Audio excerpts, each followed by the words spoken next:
पावभाजी म्हटलं की सगळ्यांच्याच तोंडाला पाणी सुटतं.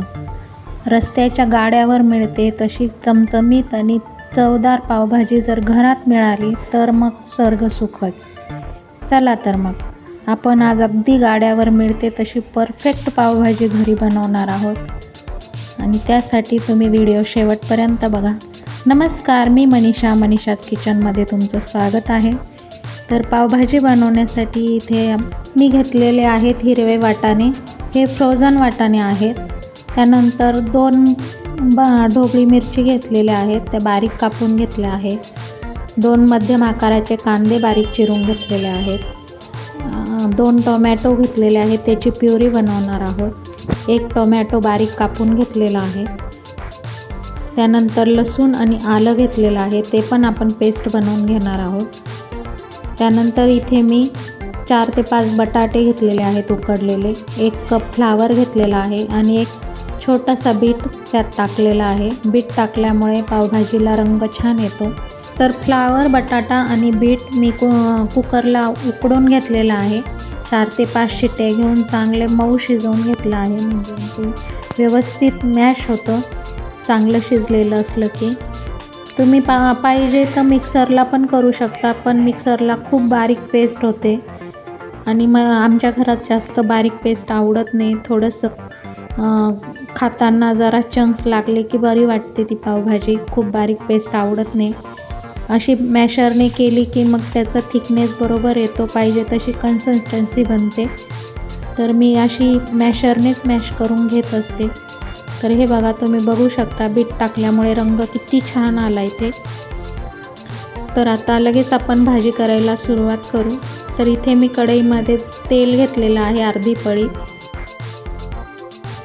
नंतर त्यात बटर टाकून घेते, कारण पावभाजी बटरशिवाय कधीच बनत नाही. सगळ्यांना बटर पावभाजीत पाहिजेच असतं, पण बटर टाकण्याआधी तेल टाकायचं, म्हणजे मग बटर करपत नाही. त्यानंतर मी जो बारीक चिरून घेतलेला कांदा होता तो कांदा टाकून घेते. कांदा चांगला तेलावर ट्रान्सफर होईपर्यंत परतून घ्यायचा आहे. तर हे बघा, तुम्ही बघू शकता कांदा परतून झाला की लगेच आपण त्याच्यामध्ये जे आलं आणि लसणाची पेस्ट बनवून ठेवली ती पेस्ट आपण त्यात टाकून घेऊ. ती पेस्ट पण चांगली तेलावर परतून घ्यायची आहे. आता आपण त्यात जी ढोबळी मिरची बारीक चिरून घेतली होती ती टाकून घेणार आहोत. त्यानंतर लगेच आपण त्यात टोमॅटो पण टाकून घेणार आहोत. आता हे आपल्याला चांगले मऊ होईपर्यंत तेलात शिजवून घ्यायचे आहे आणि थोडेसे शिजत आले की मग लगेच आपण ते मॅशरने मॅश करायचे आहेत.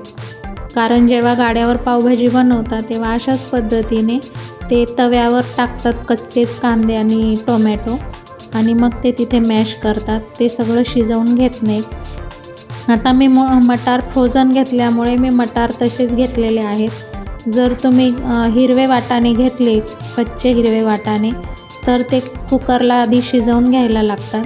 फ्रोझन मटार थोडे आधी शिजवलेलेच असतात, म्हणून मी तसेच टाकून घेतले. त्यानंतर मी इथे जे 2 टोमॅटोची प्युरी केली होती ती प्युरी टाकून घेतली आहे. आता हे सगळं टाकल्यानंतर आपण थोडंसं परतून घ्यायचं, त्याला मऊ होऊ द्यायचं आणि मग मॅशरने छान मॅश करून घ्यायचं. तर हे बघा, तुम्ही बघू शकता मी अशा पद्धतीने मॅशरने छान मॅश करून घेते आहे. अशा पद्धतीने काही भाज्या कच्च्याच टाकल्याने की त्याची चव पण खूप छान लागते. नाहीतर सगळ्याच भाज्या जर कुकरला शिजवून घेतल्या तर त्याची चव पण बदलते आणि असा उग्र असा वास येतो त्या भाज्यांना. म्हणून मग फ्लॉवर, बटाटा आणि तेच मी फक्त शिजवून घेतलं आहे आणि कॅप्सिकम, कांदा आणि ते असे कच्चेच टाकले आहे, कारण ते पटकन शिजतात पण आणि त्यांची चव पण मग खूप छान आणि वेगळी लागते. आता मी जे फ्रोझन मटर घेतले होते ते टाकून घेतले आहेत. ते पण आता थोडेसे परतायचे, थोडे मऊ होऊ द्यायचे आणि मग मऊ झाले की ते पण असे मॅशरनी मॅश करून घ्यायचे, कारण ते आधी शिजलेले असतात त्याच्यामुळे पटकन ते मॅश होतात, जास्त वेळ लागत नाही. तर हे बघा, तुम्ही बघू शकता. तर अशा पद्धतीने आपण सगळं परत मॅश करून आणि भाजी छान थिक होईल इतपत ते छान करून घ्यायचं आहे. तर आता भाज्या छान शिजल्या आहेत. आता आपण त्यात जे कोरडे मसाले आहेत ते टाकणार आहोत. तर इथे मी 2 चमचे लाल मिरची पावडर टाकून घेते आहे. तुमच्याकडे जर बेडगी मिरची असेल तर एखादा चमचा ती टाकली तरी चालेल, रंग छान येतो.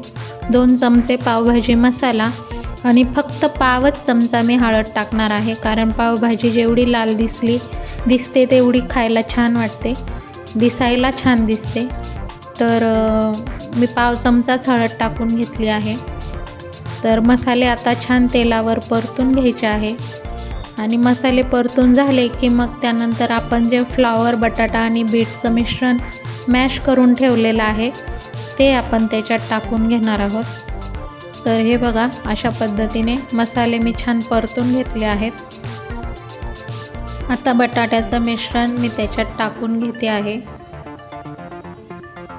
ते टाकल्यानंतर पुन्हा आपण ते छान मसाल्यामध्ये मिक्स करणार आहोत, चांगलं परतून घेणार आहोत. तुम्हाला जर वाटत असेल तर तुम्ही आर्टिफिशियल रंग पण टाकू शकतात, पण रंग ऑप्शनल आहेत. मी टाकत नाही, कारण बीटमुळे पण रंग खूप छान येतो. पण तुम्हाला जर रंग पाहिजे असेल तर तुम्ही टाकू शकता. तर हे बघा, अशा पद्धतीने मसाल्यामध्ये छान परतून घ्यायचं आहे. आणि नंतर आपण मिक्सरच्या भांड्यात टोमॅटो वाटला होता त्या भांड्यातच थोडंसं पाणी घेऊन आणि ते मिसळून त्यात टाकायचं आहे. आता भाजी तुम्हाला कितपत थिक पाहिजे, कितपत पातळ पाहिजे त्यानुसार तुमच्या गरजेनुसार तुम्ही पाणी त्यात वाढवू शकता. पावभाजी खूप पातळ पण नसते आणि खूप घट्ट पण नसते, कारण पावासोबत खायला खूप घट्ट भाजी पण खाता येत नाही. त्याच्यामुळे मीडियम असे थिकनेस भाजीला पाहिजे. तर मी त्यात अजून थोडंसं पाणी टाकणार आहे, म्हणजे मग शिजून भाजी परफेक्ट तयार होईल. आता मी त्यात पुन्हा थोडंसं मॅश करून घेते, म्हणजे गठुळ्या व्यवस्थित मोडतील आणि भाजीला एकसारखा थिकनेस येईल, एकसारखी कन्सिस्टन्सी बनेल. तर हे बघा, अशा पद्धतीने आता भाजी जवळजवळ आपली तयारच होत आलेली आहे. पण ती थोडीशी मला घट्ट वाटते आहे, कारण अजून थोडा वेळ शिजल्यानंतर ती भाजी अजून घट्ट होईल, म्हणून मग मी त्यात अजून थोडंसं पाणी टाकून घेते. तर हे बघा, मी अजून थोडंसं पाणी त्यात टाकून घेतलं आहे. ते आता छान मिक्स करायचं. आता भाजी छान उकळायला लागली की मग त्यात आपण टाकायचं आहे चवीप्रमाणे मीठ टाकल्यानंतर ते छान मिक्स करायचं. भाजी छान शिजली की मग त्यात थोडीशी कोथिंबीर टाकायची आणि आता आपली भाजी सर्व करण्यासाठी तयार. तर तुम्हीही अशाच पद्धतीने पावभाजी नक्की बनवून बघा. एकदा माझ्या पद्धतीने बनवून बघा, तुम्हाला नक्की आवडेल. त्याआधी आपण गाड्यावर मिळतात तसे पाव पण असे मसाला पाव बनवून घेऊ. तर इथे मी तव्यावर बटर टाकलं आहे आणि त्यात आपण जी भाजी बनवली तीच भाजी थोडीशी टाकायची आणि मग त्याच्यावर पाव टाकून आणि ते फ्राय करून घ्यायचे.